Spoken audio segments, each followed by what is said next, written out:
What's up, everybody? Welcome to the Scratch Agency podcast, hosted by Scratch Agents for Scratch Agents. My name is Stephen Turnbull, founder of T5 Insurance Services in Utica, New York. I'm joined by my co-host today, the one and only Mr. Sean Fitzgerald from LAF Advisors in Long Island, New York. Sean, what's up in Long Island today? Man, I'm feeling great today. I got this really delicious iced cup of coffee, Utica coffee. Thank you, Stephen, for the mug, which I've probably had on every single episode now. There you But go. yeah, it's hitting extra hard today. So feeling good, excited to talk to Mike for the first time, and excited to be recording again. We took a little recording break, so we were a little ahead. So it's nice to be back on here. Yeah, yep, absolutely. Well, like Sean just talked about, we got a great show for you all today, and really looking forward to diving deep into the Scratch journey here. We've got Michael Sharp on the show. Mike is the agency owner of Sharp Insurance Agency. Mike, thanks for taking your time to join us. How are you today, sir? I'm good, man. Thanks for having me. It's actually funny, Abs- my name's not Michael, and I have to deal with that over and over again, but my real Do name you? is Mike. Well, Yeah, we're gonna I've we're taken a lot of people's $5 for that.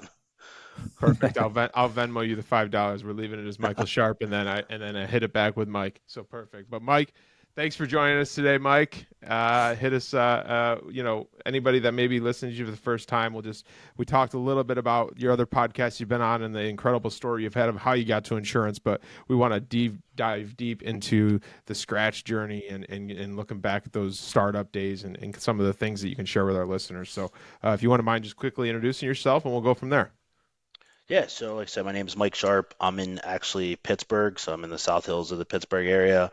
Started a Scratch agency in August of 2020, so I'm about to hit the 3-year mark on that.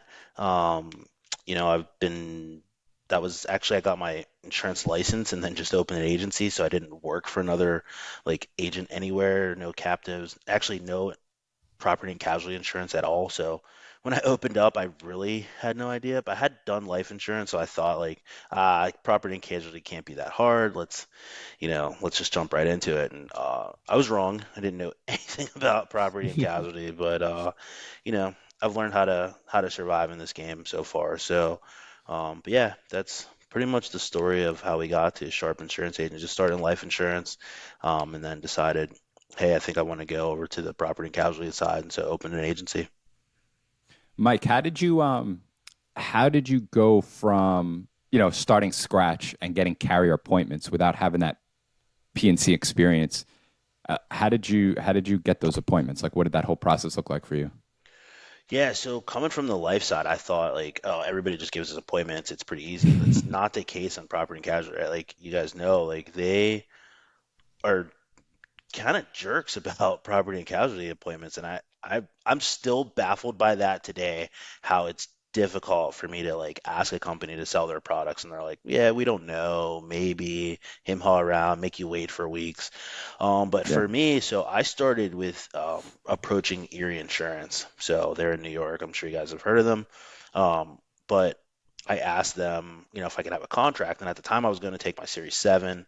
I tell the recruiter, like, man, I'm going to take this exam. I'm going to do all this stuff. I'm going to open an agency. And he's just like, yeah, I'm not really hiring any more agents this year. And I'm like, bro, it's like April. What do you mean? And he's like, nah, we're not. Yeah, we're good, man. Thanks. So I'm like, wow, okay. So having again no idea about the insurance, property and casualty side, I just kind of started meeting up with people. I went through my LinkedIn. I found out my one buddy actually oversees like the Iroquois group out here, which is an aggregator. Kind of sat and talked with him about things, and they have a program to bring people on. I met with SIA, State Farm, Allstate, Farmers, Goosehead, and I came back and I was like, nah, I just want to be an independent agent. And I want to control all of the contracts. I want to be directly appointed with all the carriers. So I was sort of scrolling LinkedIn again, and I see the Pittsburgh branch manager for Erie posted a thing that said, "Hey, we're looking for great agents in our area." And so I just sent her a message like, "Hey, I asked somebody before, and you guys said you weren't hiring." She's like, "Let's get together and meet." So I meet with her. I don't have a license yet. She's like, "Well, we can't do anything until you get a license." So I study, I get my license, and I call her back. I'm like, "All right, I'm ready." And that was really the start of it. I got the Erie appointment first, and it was a long process. So like, not having experience, I'm thinking every company is gonna be like Erie, but they're not, right? So, but like Erie put me through like a lot of scrutiny before giving me a contract, right? They, sat down like very detailed 5-year business plan, um, very They detailed called on. your friend from like 20 years ago, right? Yeah, yeah. I mean, the background check was crazy. Yeah. The meetings, like I met with the local district sales manager, the local vice president, the regional vice president, like people at home office. Then it went to some committee, and I had to write like my whole life story down about why I should get this Oh my appointment. And dude, I'm telling you, it was absolutely nuts. However, I will say it's been one of the best things that I've ever did though, because they provide more support, more money, more everything than just about every other carrier that we deal with. Um, God. and so that's been awesome because you get the independence, but you still have a little bit of captive mentality in the company in which like they are meeting with you, they're talking with you. I have direct relationships with both personal lines and commercial line underwriting. So because of that, I was able to I guess, seemingly do well because of the support and training and things that I got. They have a great product too, which is nice, very helpful. But they just like if you're a scratch agent, and you're looking at trying to get on, like they have a program in the beginning where they basically give you a draw. Like no company does this, but they give you $4,000 a month your first year. And what happens is like you basically as you earn commission. So like the first month I took it, I got 4 grand. The next month I was getting commission, so I got like 3,600. The next month I was already earning over 4 grand, so I didn't get the draw anymore. What I didn't know, my buddy in Indiana told me, he's like, hey, watch your sheet. Whatever you don't use in that money, Erie pays it to you as a bonus. And I said, what? So as long as you hit your first metrics, at the end of my first calendar year, I got like an $8,000 bonus. What I didn't realize was because, the 4 times 12 is what, 48 grand or something like that. $36,000 of that money you have to pay back, or I'm sorry, 48, you have to pay it all back, but at the end of the third year, right? So like coming up right now in this August, I could wait one more year and then I'd have to start paying that loan money back that I got the first year or draw money. But because I didn't use it, every year that I hit the number of sales, Erie bonuses me 12 grand. Hmm. Had I used the money, Erie would have just taken that 12 grand off the loan. But because I didn't use all the money, I was already producing enough to not need it.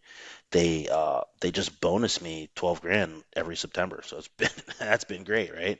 No other carrier is doing that. Like none, right? Like Right. I called Progressive and I was like, "Can I have an appointment?" They're like, "Sure." Right? Like I called Foremost, I'm like, "Can I have an appointment?" They're like, "Yeah."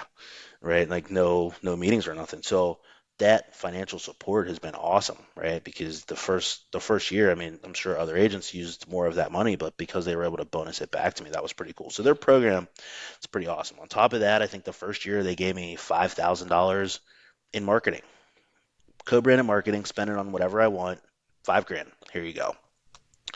Bought an office sign. They paid for the office sign. They paid for my website to get built, and they paid for the maintenance of that website for the first 2 years. So I didn't pay anything for the first 2 years on the website. So Nice. the support and stuff you get made it worth the rigmarole of the 5-year business plan, the meetings, and all this other jazz, right? The only company that came even close to that was Travelers. The guy came out, he's retired now, great dude, but he talked like this, and he was real old, and kind of guy, and he was like, "All right, Mike, we don't really appoint scratch agents. That's not something we do, but I'm gonna come out and sit down and meet you." I'm like, so he comes out to my office and he sits down and we're kind of talking. He's like, my prior life I think helped a little bit because he was a claims adjuster and he worked with a lot of cops and he thought that was cool. And I just kind of told him like, look, man, I'm gonna write insurance, right? Like I'm gonna do it. I'm gonna go out here. I'm gonna attack the market, and I'd love for Travelers to be a partner in that. But if not, I understand. I'm a scratch agent. You guys aren't really willing to take that risk, but you're gonna miss the boat. He's like, all right, I'll let you know. He leaves my office and he goes on vacation for like 2 weeks. And I'm like, oh, dude, I screwed it up. I went too hard on give it to me or not, right? And so, Too um, casual. yeah, way too, right? And so the guy ends up coming back, and I shoot him an email like, "Hey, man, I really haven't heard anything. Just let me know. Like, if you guys aren't interested, I understand." He's like, "No way, man. Sorry. Went on vacation. We're gonna give you an appointment. I'll be out to your office next week." I'm like, "Wow." So I got a traveler's appointment directly right after that, which conversely kind of upset Erie a little bit, just because they're a direct competitor. But I think after a while they understood that it did. I think the first year I wrote like close to $1 million, and like 800 of it was with Erie, and the other couple hundred was with Travelers and Progressive, and so they kind of were getting theirs, and they didn't really get upset about it. So was But that yeah, so first year of $1 million was just you? yeah, I didn't hit. So I think the first year was close to a million. It was like 950 because I Hmm. started in August. So from August to the end of that December, I wrote like 350,000. And then from August to August, it was like 900, like 60, 970,000, somewhere in there. Yeah. Here's what I want to dive into. Something that you said real early on about just not knowing, right? And you said especially you didn't have a background. I came from a family agency of 6.5 years, and I still can't. I give you so much kudos for just jumping into it without knowing anything and saying I'm doing this, and like you said to the travelers guy, I'm going to sell insurance, so you get on the boat or not. Like my hats off to you for that. My question is for the listeners, what are some advice that you would give people that kind of get stuck in that of like, oh, I don't know this, so I shouldn't go down that road because I don't know about it, or I'm nervous to start a scratch agency because I'm not sure I'm going to know every step of the way, which we all know on this call right now. You're not going to know every step of the way until you are in it and have to figure out that step, right? Because the only option to do is to figure out. I'm just curious for someone who had no experience, jumps in, did so well like their first year, continuing to grow and all those great things you told us. What advice would you give for people that are saying, well, I'm not sure because I don't know? Yeah, I mean, I think that's a great question. I think the first part is like, not everyone should own an agency. And that's kind of hard to say, but like, because it's a lot more than just selling insurance. Like, selling insurance is the easy part. It's all this crap on the back end, developing your processes so that the next person can come in and know exactly what to do, how you do it, the way you do it. Working with carrier partners and making sure they're all happy with the way your agency works with their company. Managing all of these different contracts between phone providers, internet providers, management systems, rater systems. I mean, there's a lot of other stuff in the agency world that aren't selling insurance. And if you work for an insurance agency right now and you're like, I could do this myself, just remember that you show up to an office where the computers, the phones, and everything, and the lights just come on when you walk in. When you're the agency owner, you're the one that provides all that, right? So, number one, not everyone should own an insurance agency. But if you decide to do this and join the circus, you should um, really look at the most important thing for me is that from 9 to 5, at least in my first year, probably first 2 years, is all about selling insurance. It's not the time to figure out how I'm going to do my Google ads. It's not the time to figure out which management system is going to work out. It's not the time to do a bunch of other stuff that seems like you're working. You woke up, got dressed, went to your office or your kitchen table, wherever, and we're like, for 2 hours today, I'm going to learn about how to maximize Google ads. And I then for love this 2 hours point. today, I'm going to learn about what I should do Yeah, with Facebook ads. it's all That about the is revenue. not the time to do that. From 9 to 5, it is solely the time to find 3 to 5 people every day that will let you quote their insurance and sell them insurance. From 5:30 in the morning to 9, sure, learn about Google ads, research phone systems, research management systems. From 5:30 to 9 o'clock at night, figure out whatever it is you want to figure out. But during the work day, that's your time. Those are revenue producing hours, and you should only do revenue producing activities. Yeah, because you got to survive. Mike, talk to me. So that first year in business, so you open up the agency. Who trained you to think like this? Did Erie have a big assistance with that, or did you have a mentor, or what helped No, you so I think to be? spent Go I spent a ahead, bunch of sorry. years in life insurance sales. right? So I Mm, had been selling life insurance for New York gotcha. Life. I was a manager there for a while, and then I switched to Mass Mutual, which kind of, Mm, pushed me into doing the agency ownership. I just wanted I to gotcha. do something different. I didn't really care. But the most important probably upbringing was the time I spent in life insurance because that if anybody's ever sold life insurance only and financial products only, that's a tough sell, Mm, right? It's a long sales cycle. It's hard to get appointments. Once you get the appointment, you get the people in the meeting, and then they decide on if they want to do anything. Then you go have another meeting, and you got to have an application. Then you go and get their medical done, and then doctor's yeah. records, and then they finally get approved, and it's at tobacco class 2 because they didn't tell you this or it was, whatever. So now you got to go back out and sell stuff. And so, like in life insurance, your pipeline's got to be full in order for you to eat. Like you have to have a bunch of clients there. So when I took that mentality of that and I brought it to this, it just translated better because this product's a little easier. I was telling somebody else, like it's unbelievable that like people are like, yeah, quote my house and my car, I don't care. Hopefully you can beat my rate by $2 or $3. And I'm like, dude, this is the most important thing in your life outside your life, right? Like your house is usually your biggest investment, your car is usually second.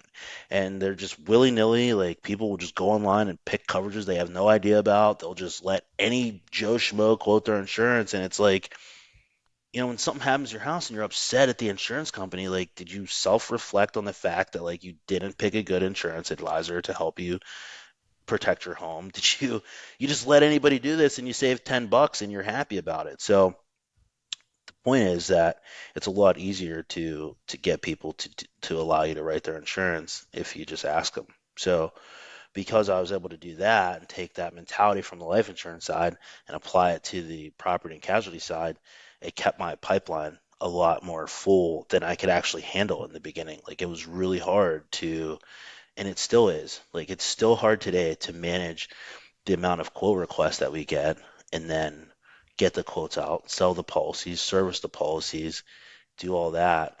It's hard to do that, So, um, that's where I got the mentality to do that. I just applied the principles I got from life insurance to this. But I think also, I mean, if you're a real salesperson, like that's just how you think, right? Like, if you're a real salesperson, like you're like, a shark, tenacious to get after it. That's just how you think. Like you just think like, hey, these are the times that I have to do business and all this other stuff, like it needs done, but I got to find a different time to do it because my clients need me now. So, at what point did you make your first hire? Actually, pretty early on because I was still working another job full time. So, like, I would leave my office at like 2 and I would go to work as a policeman. And I had to, like, I was still kind of answering the phone, right? Because I had the voice over internet phone. So I could answer the phone anywhere. I could have a laptop. I could do anything, but it was getting too busy and like a lot of people were calling after 2 o'clock still. We were still open per office hours. So I had a lot of people calling. So I basically hired someone 1099 to just start answering my phone. They didn't need to do anything. She didn't need to learn how to put it in the management system, learn how to do anything. Just literally fill out my quote sheet. Take messages if people needed service, just answer the phone and manage that. I could do everything else, just manage that. So I hired somebody for like a few hours a week to do that. And then, so I started in August of 2020. In January of 21, I hired my first person part time. Like she's in the office noon to 5 every day. Yep. Um, Thankfully, still with me. She had no Awesome. experience, got her licensed. She's still here today. Literally, like, I don't know where I'd be without that person. Like, she's been phenomenal. Um, and then I want to say last year got her licensed. Before that, we brought her on full time just because we were getting busier. So we brought her Nice. on full time. I want to say late 21 and then early 22, she got licensed. Nice. Mike, I wanted to sorry we're jumping around here a little bit, but I wanted to bring it back to that first year, right? So you have it sounds like you have a really strong sales background from New York Life, right? Mhm. Which translated very well to the PNC world. So that first year, what is that mix of business life like? Is it a lot of life insurance with Erie? Is it a mix of life, auto, home? Like what did the mix look like? No, I actually didn't do very well selling life. My business plan to Erie was like, I'm going to do all this life because I know that, but I actually didn't do very Yeah. well selling life insurance. It was mostly just personal lines insurance. And so houses and Gotcha. cars, and then like very little life insurance, and Okay. then we mixed in a little bit of commercial insurance in there. Okay, cool. And what were the revenue producing tasks that you focused on that first year? Because that's a lot of business to generate the first year in business with no PNC experience. So were you cold calling like crazy? Were you just calling family and friends? What did that whole process look Well, like? and to add on to that, Mike, I think tell us, like you said, I love that 9 to 5 is the time for this for these type of tasks. Tell us Yep. what that looks like for you, what it did in the early days, what it looks like for you now, and love to hear about that more. Yeah, I mean, so when I first started, I mean, I didn't have any clients. I didn't even know how to get clients. So I just created a note in my phone. I told people like, hey, you know, you, what did I say? I opened an insurance agency. I'm sure you guys probably already have insurance. I'd be surprised if you didn't. But if you think of you get a quote, if you need a quote, please reach out. If you know somebody who's talking about insurance, think of me first and pass the referral. And I created that note in my phone, and then I um I sent it to every contact in my phone, like every one of them, from A all the way to Z. And I'm looking at some people's name, I'm like, that person's not going to buy insurance. So what, Mike? Send it to them anyway, right? And like you have that fight with yourself because you know people, and you're like, this person's not going to do that, this person's not going to do this. But so what? What's the worst that can happen if I sent Sean a text that say, hey, Sean, I just opened an insurance company. I'm sure you already have insurance, but if you don't, hit me up. And if you know anybody, like, what's the worst that's going to happen? The Yep. absolute worst. Sean deletes my phone number and I never hear from him again. The Right. best thing that can happen is that Sean's like, hey, Mike, I actually am in the market for insurance. I'd love for you to give me a quote, right? So you got nothing to lose, is my point. So from there, I did like, I talked to my friend in West Virginia. Great dude. His agency's growing like crazy. He's just phenomenal. And he said, hey, Facebook allows you to have 5,000 friends. I said, really? I said, yeah. He's like, go make 5,000 friends. So I literally just went through to my friends and I started seeing who their friends were and I just started adding people. I didn't know them. I have two Facebooks for the record, but on my other one with my middle initials, like all of my sharp insurance stuff and it's more insurancy and I live my life on there a little bit, but that's how you kind of we can talk about that later, how you keep people to engage with your social media page. But so I took that Facebook page and I got to 4,000 like 900 friends, 990 or something like that. Just enough so that it wasn't over.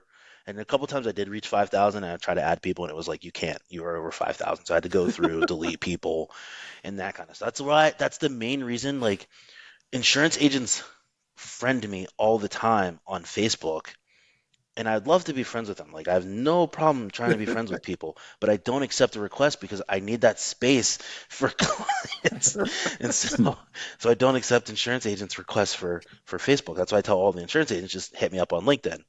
So I get these 5,000 friends and then I just start posting about insurance. And then I start posting about like, hey, we just saved Sean $1,900 on his home insurance. Like he has Liberty Mutual and they charge way too much. And then people are like, I have Liberty Mutual. What can you do for me?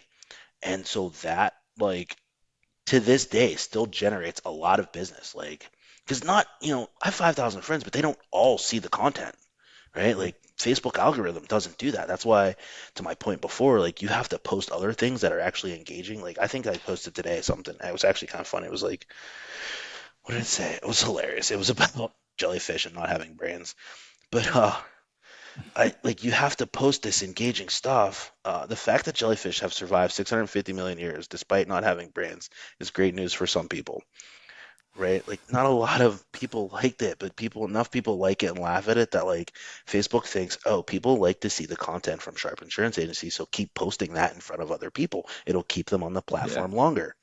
So like you have to post those kind of things. It can't just be like, Sean saved $100 this month on insurance. It's got to be other stuff that makes people like your content, share your content, like your content, share your content, comment on your content. Then when you do post that Sean saved $1,500, $1,200, those same people that liked it and shared your other comment or commented on your other content are now seeing that insurance content. And I think that's what a lot of people miss about the Facebook thing. Then there's some things to like timing, the time that you put things on the platform. But anyways, so I digress. Point I was trying to make was that I got to 5,000 friends. I just blast it out there. Every time we save somebody a ton of money, like I was putting it out there. And instead of the other thing is like you can't put links. Like if you type something on Facebook, the main content says, "Yeah, Sean saved $5,000, blah blah blah. Go to this link and you can too." You can't do that because the link then takes people out of Facebook, and Facebook doesn't like that. They don't like you putting something in there so that people leave that. So you have to just put in there see comments. You put your link Mm. in the comments. So that way the algorithm doesn't see that you're taking people out of the system to go somewhere else. So did a lot of that, man. And then joining Facebook groups, and I just do a lot on Facebook, and then I just do a lot in the community, and I just like everybody knows I wear my shirts and the logo. We were talking about branding before we got started. I try to put the logo on everything I can, everywhere I can. Now, during that first year, I guess two parts of this question. We talk a lot on the podcast, especially since we're geared towards scratch agents, of just like what I don't think we talk enough, scratch agents talk enough about is like the mental battle of this game, right? And like you said, like, man, what a day. Or I have no idea how to answer this question, but I got to find the answer, which we already touched on. Or am I doing the right thing? Talk to us about any experiences along those lines that you had. And then on the other side of the coin, when did it feel like for you, like, I'm on the right path? Like, we got something here. So the first part, I I still don't know what I'm doing. Um, Most days, like I have no idea, man. I'm just out here trying to figure it out. Like I was working with Peggy Corbett. If you have Hawksoft and you don't work with Peggy Corbett, you're missing out. Scott Howe said that on his podcast. If you don't have Peggy Corbett on your team, you're missing out. And I'm like, who's this Peggy Corbett, man? I hit her up and I got agency transformation and she has literally transformed how I use. I actually had a meeting with her today. But I'm working with her today on Accords, like trying to figure out like this just sending out certificates and an easier way to do it. Like I don't have anything figured out, but I will say there's a lot of people out there that are willing to help. There's a lot of great people if you're in different groups that are all about just the success of other agents. And that's something that surprised me about our industry and how, so many people are willing to help out, right? Like I can text Scott or Bradley. I talked to Ryan Reynolds, who's a great dude over in Texas, met him at a conference in Phoenix this year. I can text that guy and ask him a question. He's on vacation right now, but I could text him and ask him a question, right? Like sitting with like Mick Hunt and Chris Paradiso and just, behemoths in our industry that are so willing to offer guidance and help to agents. Like I was working with Billy Williams, right? I was working with his group for a little bit. I sat and talked at a baseball game with Billy Wagner for a little bit, right? Big producer out of Florida. So, going to these different conferences, meeting these guys, and putting yourself out there and just asking questions, right? Like, what do you have to lose? Right? Like if you go up to Yep. Billy Wagner or Chris Paradis or Scott Howe or any of these guys and you're like, hey man, I got a question. How can you help me with this? And the worst thing that can happen is they're like, get lost, bum. Right? Like that's the worst thing that can happen. Or Yep. or maybe they'll actually help you and do something. And what I found is most of these guys will. So number one for me is don't be afraid to ask people for help. Right? When I first got started, I had no idea what a cord form was. I called one of these companies and they're like, yeah, just fill out a 125, 126, send it over, we'll get it done. I'm like, a what? She's like, a 125, 126. I'm like, what is that? Where do we even get it? Right? Hawksoft fortunately has that in there. And she like took the time, like zoomed with me and showed me how to fill out the 125, 126. I was like, hey, I'm brand new. I don't know what I'm doing. Can you please help me figure this out? And she like took the, and I still work with that company today. I love that company. I send all my It's stuff cool. to them first. But like, just because one underwriter took, 25 minutes to sit with me and Yep. fill out a 125, 126, because I asked her. I could have hung up that call and been like, I don't know what to do. Can I Google it? Submitted it all wrong, but don't be afraid to ask people for help. And what was the second part of your question? I forget. I'm sorry. When that kind of the moment where you're like, okay, like we're starting to get wheels under this. Like, what did the agency? What was maybe that pivotal moment where maybe you just said to yourself, like, we've got something here. Like, we're doing this. Because like we like at least the three of us know that on this call right now in your scratch agency, it's like a lot of questioning yourself. Was that enough premium that I brought in last week? Am I doing this process the right way? And you can go down that wormhole. But for you, when you were by yourself growing the agency with very little experience, like we talked about, what was that moment where you're like, all right, we got something here? So I'm very money motivated. I'm not afraid to admit that. And so when I see my revenues growing, that's when I'm like, all right, things are going the right way. I Mm-hmm. focused really hard in the beginning on premium. I learned from David Carruthers and others that like the premium is the insurance company's money and your money is the revenue. And so I've been retraining my brain to go, wait, this is what's the revenue? The revenue is what I live off of. The premium's what the insurance company lives off. I learned that from those guys at a recent conference because I was always counting premium, and I still do. I still have my goal set to write $100,000 of premium every month. That's just what I want to do, right? I think to your point, like I just moved offices. So last month, when I first started my office, I think was like 350, maybe 400 square feet. I had three people in there because we just hired another person to kind of help with service and stuff. And so all of us are sitting in a room like that big, right? Three people. I have clients coming in. I got mailman coming in. It's just a chaos, man. Fast forward to last month, we moved to the space we're in now, which is great. So like I have my door closed, right? Like I didn't even have a door a month ago, right? Now I got a door, right? I got a conference table, I got a kitchen, I got, a lobby and all this other stuff. So I think for me it was just very recent, like, okay, things are starting to work out. And the thing that got me there was I think no, I think every month this year we've had $30,000 or more of company revenue. And so that for me has been like, okay, we're we're doing something right. Like, $30,000 a month is not anything to laugh at. So, I every month all the commissions download and I'm sitting here and I run them on a calculator and I'm like, cool, this month 32 grand. And I'm texting my wife, I'm like, can you believe this? Oh my God. Like, why did we start this like 10 years ago, right? Like 30 grand a month. And like my expenses are pretty low, right? Like I think I only pay out like between salaries and office expenses, maybe 10, $12,000 a month, something like that. So, it's pretty good when the money adds up, and that's the Yep. part that like, I don't really pay attention to the money part because like I always just sold policies. A long time ago in life insurance, I just learned just do the right thing for people, the money will follow. So I don't really care. I mean, I don't get me wrong, I love Erie, they're a great company, but if you don't buy their product and you decide to go with Travelers, great. You try to go with Progressive, cool. You decide to go with, Safeco, I don't care. We just want to sell a policy. So I don't really focus on per client, like, all right, if I increase this, I'm going to get this much more commission. Like, I don't really care.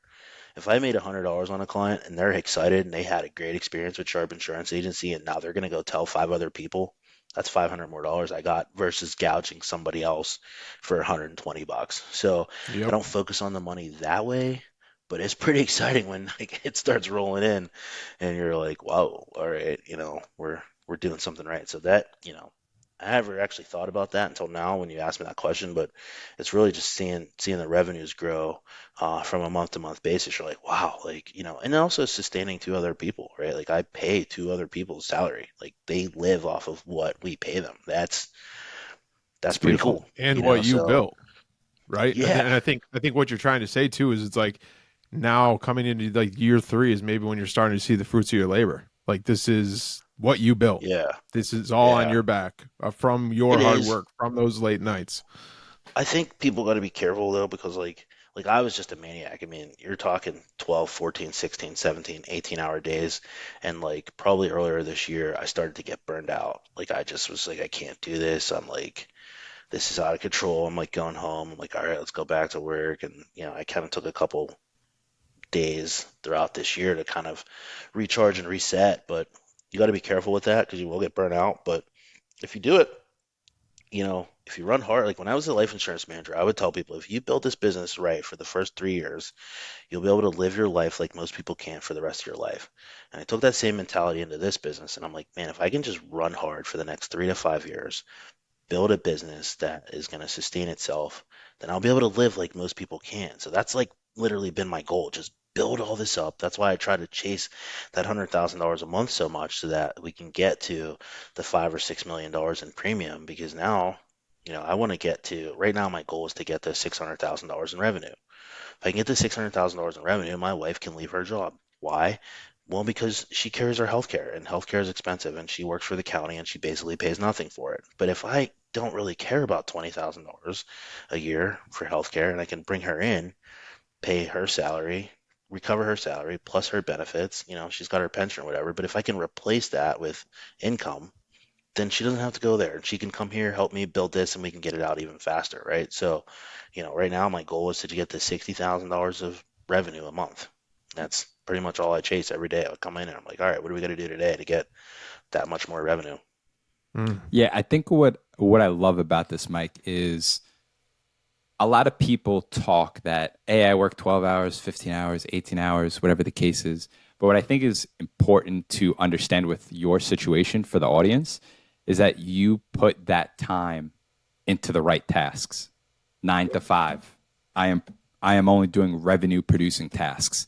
And I think as simple as that sounds, a lot of people don't do that.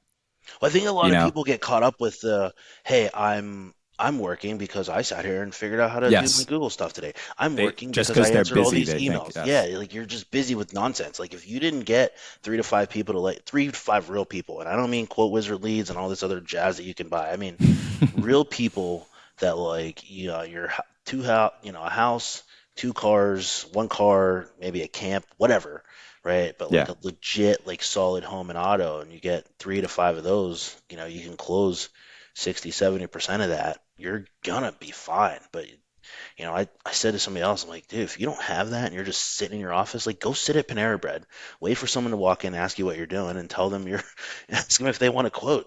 Like go find people to write insurance with. That's what your job is. Like you don't even have a job. Like if you wake up, like we're all basically 1099, right? Like you might own the agency and pay yourself W-2, fine. But if you don't bring in business, you're not getting paid. So really, if you think about it, every day you wake up, you're unemployed until you sell a policy, Mm. S- right? Rewind You're that and listen to unemployed. that again. You're Absolutely. unemployed until you sell a policy every day. Yep. Yep. Yeah. Man, that's good stuff. I want to change the conversation just a little bit again, going back to something that you said in the beginning, that the first hire who was just an individual that was answering phones, you then finish that sentence by saying you don't know where you'd be at. Is it he, she was the best part of the agency?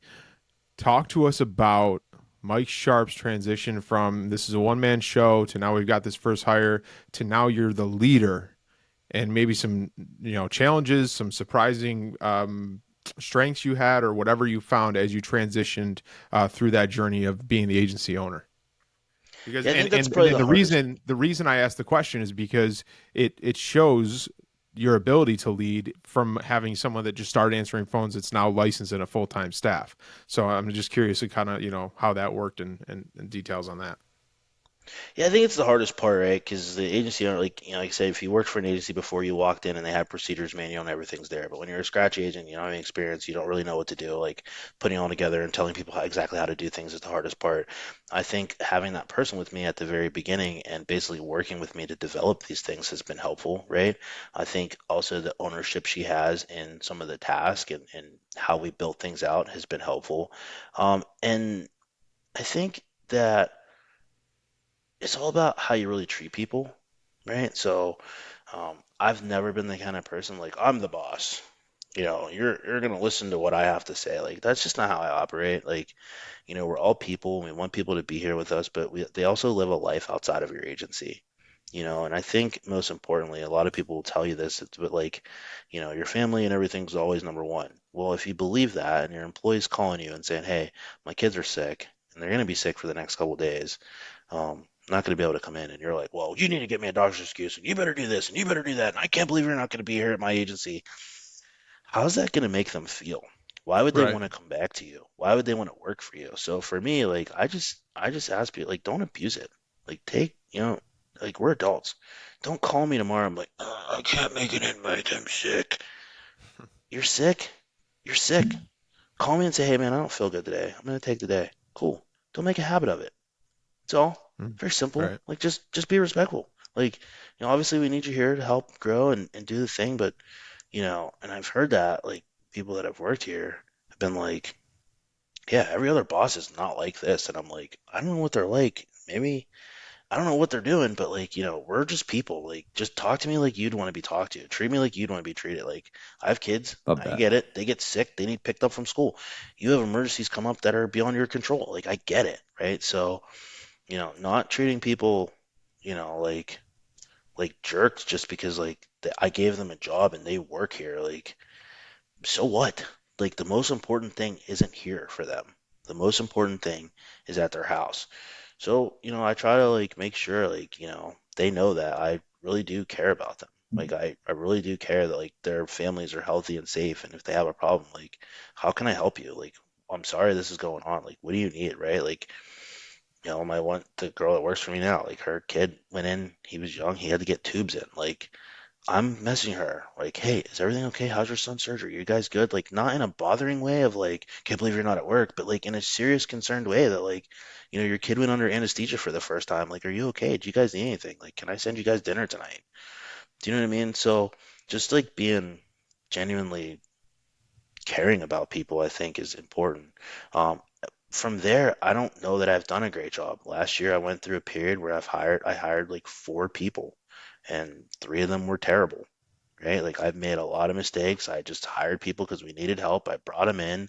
They weren't good. I had one person that was really good, but she ended up getting a job that was work from home. They paid her $50,000 a year benefits, and she could sit at her house. And so can't blame her for that. She was great, liked working here. She actually became a customer. We still talk to her all the time. But I don't know that I've done a great job with that. We hired again this year. That person's pretty good, but unfortunately, she had emergency surgery this week. She's out. She's messaging me like, I'm so sorry. I know what this is doing to your business. And I'm like, my business is not number one when it comes to your health. Take care of yourself. We'll be here when you're done. I hope you feel better. That's it. I'm not going to keep bothering her. Like, that's just, it's all about how you treat people, man. If you treat Mhm. Yeah. people good, they'll treat you good. And I think that's why people that have been here liked working here. Three of those people last year we terminated on our end, not on their end. They just did some dumb stuff and couldn't tolerate it, so they had to go. The other Yep. person, she got that better job, but they all liked working here. They were really upset that we had to part ways. So I think a lot of it's just, I care about the people and their families and just want them to be successful. Yeah, no, it sounds like you're building a good culture over there. And before Steven asks the last famous question we have on this podcast, I just want to tell you, Mike, one thing I really appreciate about your story is, dude, you're just a go getter, man. Like, I'm already going back to the beginning of this podcast. You open up a scratch agency with no PNC experience. You have sales experience, but no PNC experience. You make it work. You call Erie. They tell you, can't get an appointment. You come across a post, take advantage of the opportunity, reach out again anyway, right? You wind up getting the Erie appointment. You call travelers. Yeah, we're not looking, not really appointing any scratch agents. You follow up consistently and get the appointment. Then you have the thing with Hawksoft. You just hear from Scott. You call Peggy, and now all of a sudden you have a great relationship with Hawksoft, and you have a great management system and all that stuff. So I just wanted to commend you on that, man, because it's not a trait a lot of people have. And just you doing that almost a million the first year with no PNC experience It's crazy. is mind Incredible. blowing. Yeah, yeah, it's incredible. So Yeah, I didn't know hats off that, to you. right? Like I did my business plan with Erie. I'm like, I kind of Mhm. researched it, did some Google stuff, and I was like, all right, man, if we could do $250,000 in the first year, I think that's awesome. That's what most people say. Plus, that was the Yep. threshold to meet the loan requirement, right? That was 250. So I'm like, cool. We Mhm. knocked that out by December of the first, from August 2020 to the end of December. So I still like until people were like, "Hey man, that's awesome that you're producing 75, $80,000 a month." I had no idea that like Yeah. what you were supposed to, because like in the scratch world, there's no like, or No. in the independent world, there's not like people that are coming down here and going, "Hey, this is State Farm, and just like other State Farms in the same zip code, you should be doing this by now." In the scratch world, you're just out here trying to figure it out, man. You're like a bird that just got tossed out of a nest, and you're like trying to figure out how to fly, right? Like, there's no blueprint, and there's a million different ways to do every single thing, right? Like, there's tons of different management systems, tons of different phone systems, tons of different ways to send quotes, get quotes, video quotes, this, that.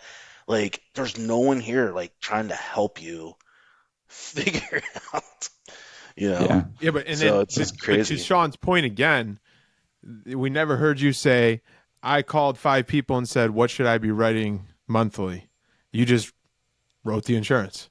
You said Yeah, we like don't you have did time from the for that, beginning. right? Like you just gotta sell insurance. So like you Right. just go out and you just try to sell insurance and like, yeah, that's what I did. So And it's we and kind we of and we and Sean and I talk a lot about this on the podcast with the guests we have about comparing yourself to people in different areas and talking premium, which we just went over a little bit, and like just do you. Focus on what you can do. Put your head down and do it. And this episode is a great example for that. But Mike, we're gonna hit you with our last famous question. Tomorrow morning you wake up, you start over from zero. You got to do it again. Sharp Insurance starts over from zero tomorrow morning. What's one thing you'd do differently? Oh, the first thing I would do differently is build the agency to where I'm not the only one that can like deal with everything. Like even if I'm by myself, I would like because I mean, so like in the beginning, I'm like I didn't want to miss anything. People were calling, so like all the phone system and everything rings to me. I had all my emails all the time coming to me. Like I think like I try to provide so much access to customers that like now 3 years in, I'm like, oh my God, it's 7:30. Why are you texting me? At night or something like that. And so I think like if I could start over again, I would just build that out so that like I wasn't the only one that got all of the messages and emails and text and things like that, and just set up better expectation with customers. I think because I was like new and I just wanted to get business all the time, like and I'm still available now. Like any of my customers will tell you, like they can reach me. I'm on vacation. I see an email come in. I'll probably answer it. Maybe I shouldn't. Maybe I should build that boundary. But I want people to feel like, hey, man, like when they call their insurance agent after they have insurance, it's not because they want to say hi and ask me how I'm doing. Something's Right. wrong and they need Right. me, right? So like I try to be there and available for them when they need that. And so, but because of that, you're always working. You're Hmm. always working. And that part's a little bit difficult. I've learned to like kind of see things come in and go, you know what, I'm going to purposely not answer this until the morning because it's 9:30 and it's not an emergency, you Right. know? But Yeah. just Yep. probably that, like just figure out how to like not have it look like it's coming to me. It'll come to the agency, but like I don't want to be dealing with everything at 9:30, 10 o'clock at night with people all the time. Well, setting those boundaries in the beginning so that when you scale and continue to grow, it's not more of a Yeah. problem, more of a I headache for didn't do sure. that, right? Like I'm just always available. And because I did so much stuff on Facebook, like people feel comfortable just messaging me on Messenger at like 9:30, 10 o'clock at night. They're just comfortable with that. And I got them that way. They were messaging me at 9:30, 10 o'clock at night asking for a quote. And I'm like, yeah, so Right. once they're a customer, why can't they do that for a claim situation or a question about different insurance or something like that? And Well, just create a bot that replies to it and says, "Sorry, we've reached the 5,000 friend amount, and you're gonna have to wait in line." yeah, I should. That'd be funny. Well, Mike, thank you very much for joining us. For people that want to maybe just pick your brain, we know you've reached the friend limit on Facebook. What's a good way to follow you along, or just follow your journey, get in touch with you if somebody wants to reach out? Just LinkedIn.